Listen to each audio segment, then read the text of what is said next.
পাথর গ্রুপের একটি কাজ নিয়েই সারাটি জীবন কাটিয়ে দিল, উদ্দেশ্য গ্রুপের দিকে তার তেমন খেয়াল নাই। এরপরে হয়তো আর পাথর গ্রুপের মধ্যেও যে বিষয়গুলো জানার এখন দরকার সেটা আমরা পরে আসছি।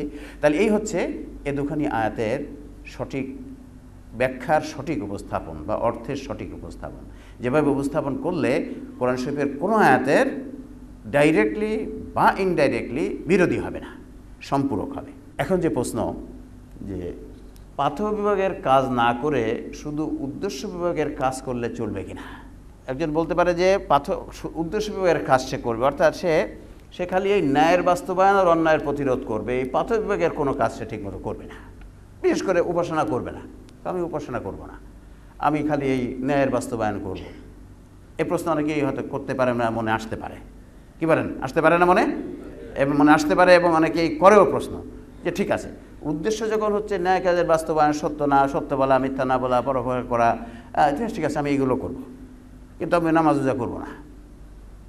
এটা প্রশ্ন মাঝে মধ্যেই মানুষের মনে আসে বা জিজ্ঞাসা করে, যারা একটু চিন্তাশীল, চিন্তা করতে চায়, একটু দুষ্টু প্রকৃতির, তারা এভাবে বলতে চায়।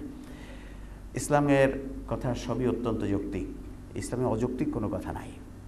কাজে যেই যা প্রশ্ন করুক না কেন, আমরা যদি একটু চিন্তা করে একটু সুন্দর করে যুক্তি দিয়ে বলে দেই, তাহলে দেখবেন যুক্তি দিয়েই তাকে বোঝানো যাবে, আর কোরআন হাদিস তো বোঝানো যাবেই। তবে প্রথমে ওই ব্যক্তিকে যুক্তি দিয়ে তাকে পক্ষে নিয়ে আসতে হবে। তাই ইসলামের প্রায় সব কথাই ওই মুতাশাবিহাত বা অতীন্দ্রিয় কয়েকটি বিষয় বাদে আর সব কথাই ইসলামের যুক্তি দিয়ে বোঝানো সম্ভব। তা যদি কেউ বলে এই কথা যে ঠিক আছে আমি খালি এগুলি করব না, আমরা দেখি যদি এরকম কেউ বললে তাকে আমরা কিভাবে কথাটি বোঝাতে পারি। পাথর বিভাগের কাজ না করে শুধু উদ্দেশ্য বিভাগের কাজ করলে চলবে কিনা। পাথর হচ্ছে উদ্দেশ্য সাধনের জন্য প্রয়োজনীয় বিষয়সমূহ, অর্থাৎ পাথর না হলে উদ্দেশ্য সাধনের জন্য দরকারি বিষয়ের মধ্যে অভাব থেকে যাবে। পাথর হচ্ছে উদ্দেশ্য সাধনের জন্য প্রয়োজনীয় বা দরকারি বিষয়, অর্থাৎ পাথর না হলে উদ্দেশ্য সাধনের দরকারি বিষয়ের মধ্যে অভাব থেকে যাবে। কোনো কর্মকাণ্ড বাস্তবায়নের মৌলিক বিষয়ের একটিরও অভাব থাকলে কর্মকাণ্ডটি বাস্তবায়ন করা সম্ভব নয়। তাই মানুষ সৃষ্টির উদ্দেশ্য বাস্তবায়ন করতে হলে মৌলিক পাথরমূলক কাজসমূহ অবশ্যই পালন করতে হবে। কথাটি কি হলো? আমরা বলছি এখানে যে না, পাথরমূলক কাজগুলো দরকার হচ্ছে উদ্দেশ্যমূলক কাজগুলো সঠিকভাবে করার জন্যই পাথরমূলক কাজ করতে হবে। আর যদি মৌলিক পাথরের মধ্যে একটিও গ্যাপ থেকে যায়, ভুল থেকে যায় বা ত্রুটি থেকে যায়, তাহলে উদ্দেশ্যটা সঠিকভাবে পালন করা সম্ভব হবে না। যেমন যদি আমরা একটা এক্সাম্পল দিয়ে বোঝার চেষ্টা করি। একজন ব্যক্তি বলল, আচ্ছা ডাক্তারি বিদ্যার উদ্দেশ্য হচ্ছে তো চিকিৎসা করা, আর মেডিকেল কলেজে যাওয়া হচ্ছে ডাক্তার তৈরি করা, মানে ডাক্তারি বিদ্যার উদ্দেশ্য হচ্ছে রোগ চিকিৎসা করা, আর মেডিকেল কলেজে যাওয়া, ওখানে ক্লাস পড়া, বই পড়া বা ওষুধ বা অপারেশনের যন্ত্রপাতি, হসপিটাল, এগুলো হচ্ছে পাথেয়। ওই উদ্দেশ্য সাধনের জন্য প্রয়োজনীয় বিষয়, মেডিকেলে পড়া, মেডিকেলের বই, মেডিসিন বা অপারেশন ইনস্ট্রুমেন্ট, এগুলো হচ্ছে চিকিৎসার জন্য প্রয়োজনীয় বিষয়, অর্থাৎ পাথেয়। তো একজন এসে বললো যে ঠিক আছে আমি ডাইরেক্টলি চিকিৎসা করব, আমি ওই মেডিকেল কলেজে যাব না, ওখান থেকে শিক্ষা নেব না, আমার যন্ত্রপাতি কিছু দরকার নেই, ওষুধপত্রের দরকার নেই, আমি সোজা চিকিৎসা করতে লেগে যাব। এটা কি সম্ভব? এ যদি চিকিৎসা করতে যায় তাহলে কি রোগী মরে যাবে না বেঁচে যাবে? এসব রোগী মরে যাবে। তাহলে এক্ষেত্রে সোজা কী বোঝা গেল যে পাথর করবেন না, তা হবে না। কারণ পাথরমূলক কাজগুলো হচ্ছে উদ্দেশ্য সাধনের জন্যে, উদ্দেশ্য সঠিকভাবে সাধন করার জন্য প্রয়োজন। ওগুলো না হলে উদ্দেশ্য সাধন করা যাবে না। চিকিৎসা করতে হলে মেডিকেল কলেজে যে শিক্ষা নিয়ে ডাক্তার হতে হবে, অথবা নার্স হতে হবে, ব্রাদার হতে হবে, এরা সাপোর্টিভ ফোর্স। চিকিৎসা করতে হলে ওষুধ লাগবে, চিকিৎসা করতে হলে অপারেশন ইনস্ট্রুমেন্ট লাগবে, চিকিৎসা করতে গেলে হসপিটাল লাগবে। কাজে এই পাথর না হয়ে কেউ যদি বলে আমি ডাইরেক্টলি চিকিৎসা করবো, না, ইট ইজ নট পসিবল, এটা সম্ভব নয়, সেই মানুষ মেরে ফেলবে। তাহলে কেউ যদি বলে যে আমি সরাসরি ন্যায় কাজগুলোর বাস্তবায়ন করব, অন্যায় কাজগুলোর প্রতিরোধ করব, সরাসরি আমি এই কাজগুলো করব, আমি এর কোনোটাই করব না, এটা করব না, তার পক্ষে ঠিক ওই ডাক্তার যেমন সব মানুষ মেরে ফেলবে, তার পক্ষে মানুষ সৃষ্টির উদ্দেশ্য বাস্তবায়ন করা সম্ভব হবে না। তার পক্ষে আল্লাহর সন্তুষ্টিকে সামনে রেখে কোরআনে বর্ণিত সকল ন্যায় কাজের বাস্তবায়ন, অন্যায় কাজের প্রতিরোধ করে মানুষের সমাজকে কল্যাণময় করা কখনোই সম্ভব হবে না। সে হয়তো দুই একটি করতে পারবে, যে আমি মিথ্যা কথা বলি না, বাস ঠিক আছে, দুই একটি করতে পারবে, কিন্তু কোরআন বর্ণিত সকল ন্যায়ের বাস্তবায়ন সে কখনোই করতে পারবে না, কখনোই করতে পারবে না। এটা বাস্তবতার চরম বিপরীত, এবং সে করতে গেলে ক্ষতি হবে বেশি।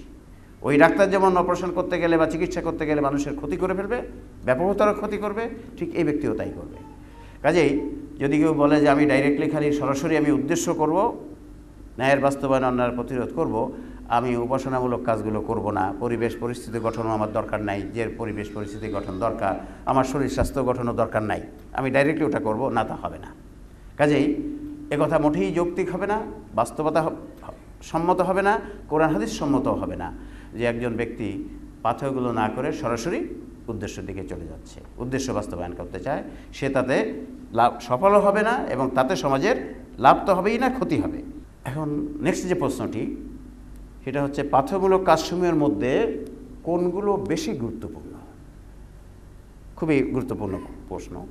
আমরা দেখছি পাথর হচ্ছে তিন গ্রুপের কাজ। একটা হচ্ছে উপাসনামূলক কাজ, একটা হচ্ছে শরীর স্বাস্থ্য গঠনমূলক কাজ, আর একটা হচ্ছে পরিবেশ পরিস্থিতি গঠনমূলক কাজ।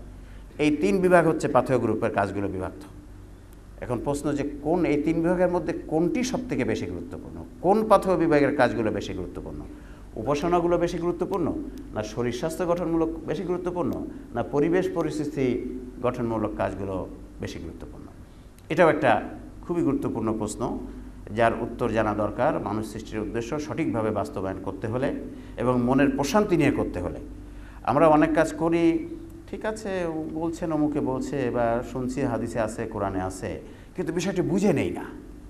এই বুঝে না নিলে হয় কি, বিশ্বাসের দুর্বলতা থেকে যায়, বিশ্বাসের দুর্বলতা থেকে যায়, কাজগুলো করে মনের প্রশান্তি নিয়ে করা যায় না। এবং বিশ্বাসের দুর্বলতা থাকে মানে বিশ্বাস নড়বড়ে থাকলে কি হয়, আরেকজন এসে যদি একটু ঘুরায় কথাটা বলে, উল্টা কথা একটু ঘুরায় বলে, ওই দিকে চলে যায় যে হ্যাঁ এটা তো ঠিক, এটা তো ঠিক। কাজেই সব বিষয়গুলো আমাদের যদি এরকমভাবে বুঝে নেই, তাহলে মানা সহজ হয়, মনের প্রশান্তি নিয়ে সেটা মানা যায়, এবং তারপরে দৃঢ় পদে দাঁড়িয়ে থাকা যায়। এই জন্য আল্লাহ বারবার কোরআন শরীফ বলছে, লাআল্লাকুম তাআকিলুন আফালা তাআকিলুন, তোমাদের কি বিবেক দেয়নি? তুমি একটু বুঝে নাও না কেন বিষয়গুলি, বিষয় একটু বুঝে নাও, একটু বিবেক খাটিয়ে একটু যুক্তি দিয়ে বুঝে নাও, তাহলে দেখবা কত প্রশান্তিতে পাও মনের। তো চলুন আমরা এখন দেখি যে হ্যাঁ কোনটি বেশি গুরুত্বপূর্ণ। আমি অনেককে জিজ্ঞেস করেছি, করলে দেখা যায় কেউ বলে এটি, কেউ বলে এটি, কেউ বলে এটি, বিভিন্ন রকম বলে বিভিন্ন মানুষে। তো আমরা একটু দেখি, পাথেয়র মধ্যে বেশি গুরুত্বপূর্ণ হয় সেটি বা সেগুলো যা জনশক্তিকে মানসিক ও মৌলিক বুদ্ধিভিত্তিক দিক দিয়ে গঠন করে। কারণ জনশক্তি যদি উদ্দেশ্য সাধনের যদি মানসিক ও মৌলিক বুদ্ধিভিত্তিক দৃষ্টিকোণ থেকে সঠিকভাবে গঠিত না হয়, তবে ওই জনশক্তি দ্বারা কোনো উদ্দেশ্য সাধন সম্ভব নয়। কথাটা কি ঠিক? বোঝা যায়? সহজ বোঝা নাকি একটু কঠিন? একটু হ্যাঁ, একটু হয়তো কঠিন হতে পারে, তবু আমরা ব্যাখ্যা করছি। পাথরের মধ্যে বেশি গুরুত্বপূর্ণ হলো সেটি বা সেগুলো যা জনশক্তিকে মানসিক ও মৌলিক বুদ্ধিভিত্তিক দিক দিয়ে গঠন করে। যেমন আমরা একটা এক্সাম্পল যদি এবার দিই, এবং আমি খেয়াল করবেন এবং আমি দেখেছি মিলিয়ে, ইসলামকে বোঝানোর জন্যে মেডিকেল সায়েন্সের এক্সাম্পল খুব অ্যাপ্রোপ্রিয়েট। মেডিকেল সায়েন্সের এক্সাম্পল দিয়ে যত সহজে ইসলামকে বোঝানো যায়, অন্য এক্সাম্পল দিয়ে অতটা সহজ নয়। আমি এটা চিন্তা করছিলাম যে আসলে তাই হওয়ারও কথা, কারণ ইসলাম তো হচ্ছে কোরআন। কি কোরআন তো মানুষেরই, কোরআন সুন্নাহ হচ্ছে মানুষের ভালো মন্দ, মানুষের কোনটা করলে ভালো, কোনটা করলে খারাপ, কোনটা উচিত, কোনটা অনুচিত, এই তো ইসলাম নাকি? আর মেডিকেল সায়েন্সও কি, মানুষের কোনটা ভালো, মানুষের শরীরের জন্য, মানুষের anatomy, physiology, psychology, pathology, disease চিকিৎসা, রোগ চিকিৎসা, এগুলোই মেডিকেল সায়েন্স ইয়ে করতে। আমরা বলছি